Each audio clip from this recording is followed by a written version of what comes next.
Welcome into the Bettor Half Hour. I'm your host, Alex Monaco. You know how I do it. I'm on the mezzanine of the sports betting double-decker bus, looking for trends, looking for angles, trying to put some shekels in your pocket. We have a phenomenal NBA slate coming up this weekend. Cruise on over with me as I Steph Curry shimmy on over to the monitor. We're kicking it off with the Hawks and the Heat, and the Heat have been phenomenal at home, protecting home court and covering both spreads. How about Ice Trae Young? He's gone cold chronologically. Austin Powers frozen over here, has not hit any of his props. That includes threes as well. As you know, we were on. Now, this Heat team comes into Atlanta with a ton of momentum. They have covered 8 of their last 9 games against the spread, but we know Atlanta at home is a different beast. They were much better, 27-14 at home as opposed to 16-25 on the road. They are actually the 4th best cover at home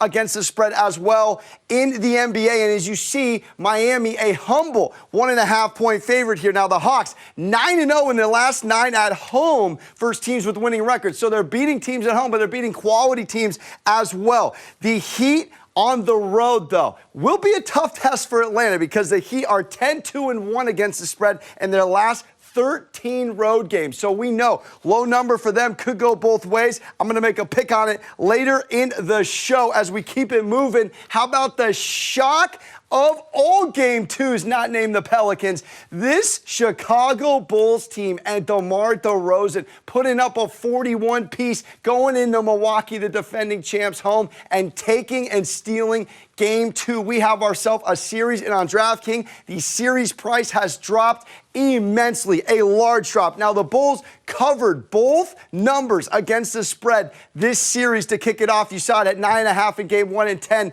in Game 2. LaVine, 20 points plus, bounce back nicely. He continues his streak of never having back-to-back games under 20 points this season. Vucevic with another double-double, so we know they've been incredible. Giannis has been phenomenal as well. He's 33, 18, and 9 in Game 2, but with Middleton out, my God, Malcolm in the Middleton, they're going to have to rely on those role players. Bobby Portis went out with that eye, so they're going to need him against his ex in Game 3. The line is virtually shocking right now. We've seen some movement as well due to Chris Middleton going to be out. 3.5 it opened. Now Milwaukee just -1.5, which is a staggering line movement when you think about Game 1 and Game 2 as far as against the spread goes. Now the road team has covered in each of the Bulls' last 7 games, so that's good news for Milwaukee. And the Bucks, got to mention it because a little recency here. They've won Game 3 in each of their last 4 playoff series, win tied 1-1. So think about that,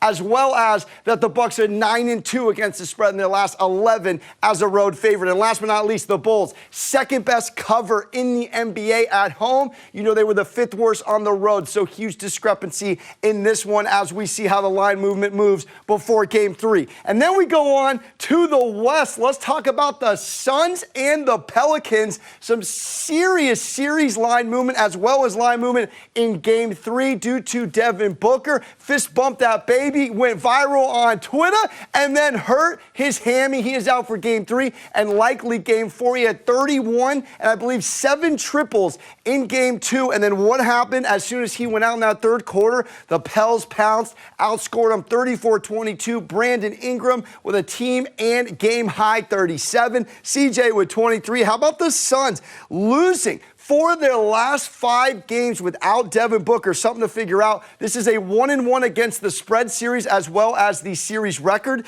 And the Suns just 1-6 in their last 7 games as a favorite, and they're 0-4 in their last 4 as a road favorite. Now, Pelicans, not so good against the spread after a win, just 1-5 covering coming in to the playoffs, and they're 1-5 against the spread in their last 6 as a road underdog. But for some reason, they play phenomenal on Fridays. They've covered 11 of the last 13 against the spread on Friday. So if you do like the Suns, now's the time to probably fire on them to win the series, because if they steal Game 3, which I can't believe I'm saying, you're not going to get them at the number you can right now on DraftKings. And last but not least, we have the Sixers and the Raptors. Joel Embiid called game, went over to Drake, dapped him up and said, break out the Harry Potter brooms. We're coming for the sweep. The 76ers rallied from 17 down down to come back, force OT, and win. They are a phenomenal road team. Second best record in the NBA on the road, 28-14, 2 wins for every one.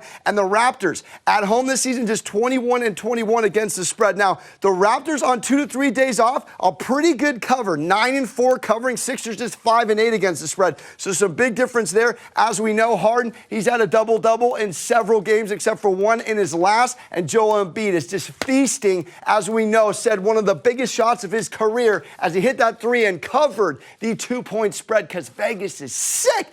And last, we got to mention, because how do we not, the Brooklyn Nets and the Boston Celtics. Oh, my goodness. Another number 17. Boston. Down 17, comes back, shuts down KD, went scoreless in the second half as far as field goals go, and him and Kyrie just 1 of 17 in the second half from the field. Jalen had 22, 10 in the fourth. This is a team that is incredible defensively. We know top defense since the break. 3 days off between games. Celtics 9-6-2 against the spread on 2 to 3 days off. The Nets just 6-9-1 against the spread. Now, we know that the Nets had a worse record at home than they did on the road, just 21-21. Celtics, second best road cover in the league, 25-15-1. Believe it or not, the Brooklyn Nets are favored. Do what you will with that, though. We got a backs against the wall must win for Brooklyn, or it's going to be a quick one for Boston. We're just getting started on the Bettor Half Hour. Sean Little coming up next. Don't go anywhere.